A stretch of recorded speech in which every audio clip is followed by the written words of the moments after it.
Estudo bíblico Josué 22. Josué abençoa as 2,5 tribos do leste. Esse capítulo reabre a questão se as 2,5 tribos estavam dentro da vontade de Deus em se estabelecerem a leste do Jordão. Muitos mestres têm acusado Ruben, Gade e a meia tribo de Manassés por terem escolhido sua herança na Transjordânia.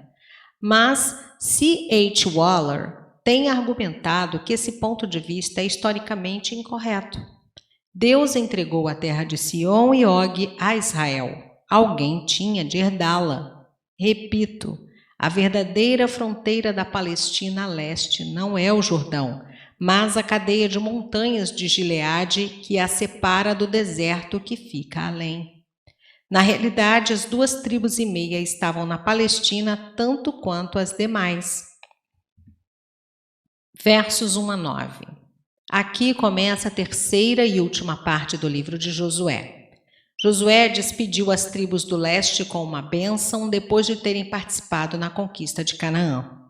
Reconheceu que tinham cumprido com sua obrigação para com Moisés e com ele próprio, versos 2 e 3, Números 32, 20 a 33, Isaías 1, de 12 a 15.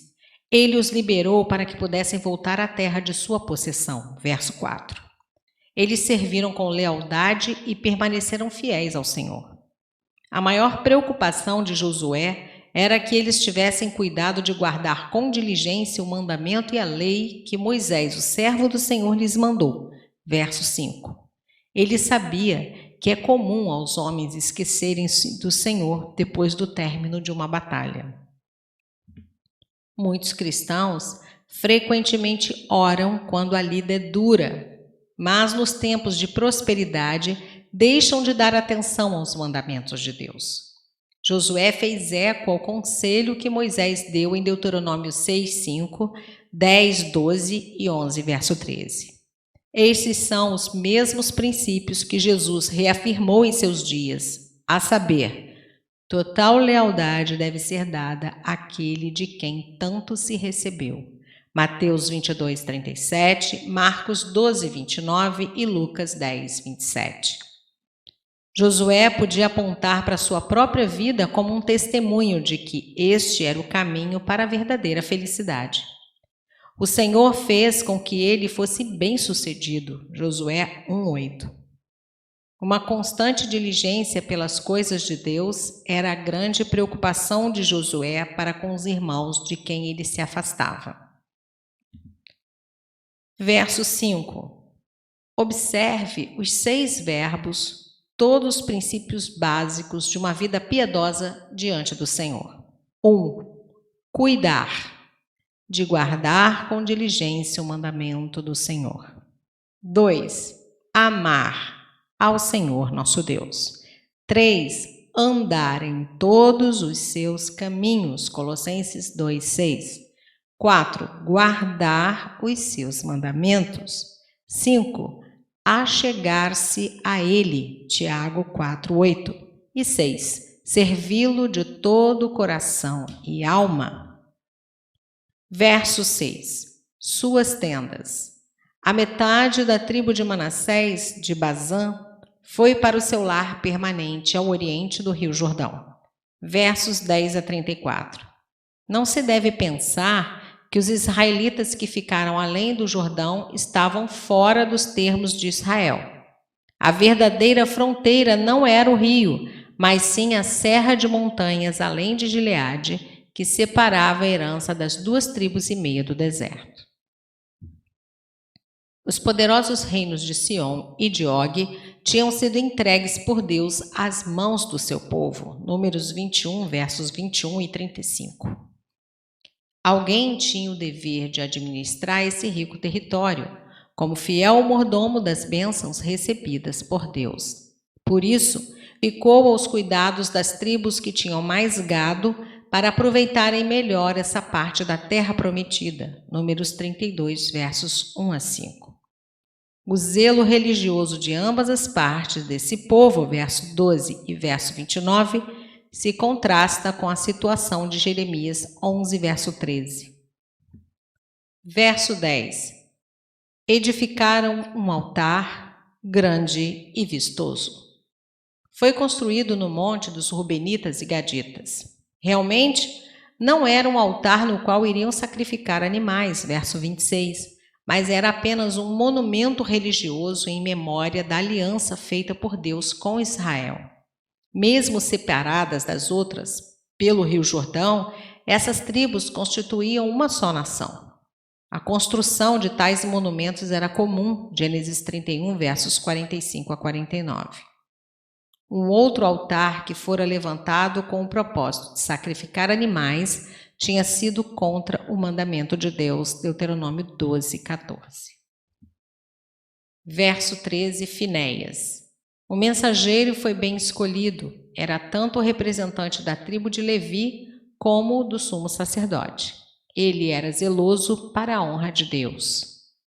Verso 14. Um príncipe de todas as tribos. Cada uma das 9 tribos e meia tinha seu representante. Estes iam com o objetivo de corrigir o erro das outras tribos que edificaram o altar. Verso 17. A iniquidade de Peor. Os representantes tinham medo de que Deus castigasse a Israel por causa do novo altar. Falaram acerca da praga causada pelo pecado de prostituição e idolatria de Israel em Moabe. Números 25, versos 1 a 9. Verso 18. Abandoneis o Senhor, irá contra toda a congregação. Os representantes das tribos do ocidente do Jordão sabiam que se aquelas outras tribos deixassem o Senhor Deus, em pouco tempo todo Israel também o deixaria. Verso 19. Se a terra é imunda. Todas as terras não santificadas pela presença do Senhor eram consideradas imundas. Ao modo de ver dos representantes, aquela rebelião tinha afastado Deus da terra. Assim, seria melhor que aquela minoria passasse para o outro lado do Jordão a fim de gozar da sua presença. Verso 20. Cometeu Acã. Era outro exemplo semelhante a este, tão patente na história de Israel, capítulo 7, versos 1 a 26. Um pecado podia trazer castigo para toda a congregação. Números 16, 22. Verso 22. O poderoso, o Deus, o Senhor. 3 nomes de Deus são usados. El, o poderoso, Elohim, o majestoso, e Jeová, o Senhor que se revelara a Moisés. Essa é uma fórmula impressionante usada a fim de despertar os rebeldes, alertando-os de que estavam tratando com o verdadeiro e único Senhor Deus dos céus e da terra. Verso 29. O altar do Senhor. O altar oficial de Israel naquela época ficava em Siló, capítulo 18, verso 1. Verso 31. O Senhor está no meio de nós. Finalmente, os representantes do Além-Jordão concluíram que o altar levantado não era um ídolo como pensavam. E já que as tribos não se tinham rebelado, Deus ainda estava com Israel. Veja Mateus 18, verso 20. Verso 34. Chamaram o altar. O nome do altar mostrava que este era realmente um monumento ao único Deus. O Senhor é Deus. É uma expressão que significa que Jeová é o único Deus verdadeiro. Nota: o repouso do Senhor, falado em capítulo 20, versos 4 e 5, é a vida sem ansiedade, Filipenses 4, 6. Reparemos que o Senhor deu ao povo o repouso após anos de conquista, não uma vida sem lutas, mas de confiança na vitória absoluta em Deus. A palavra nos ensina que descansar não é ficar parado ou passivo, mas é necessário mantermos em ação os princípios básicos descritos por Josué no versículo 5, quando aconselhava seus irmãos.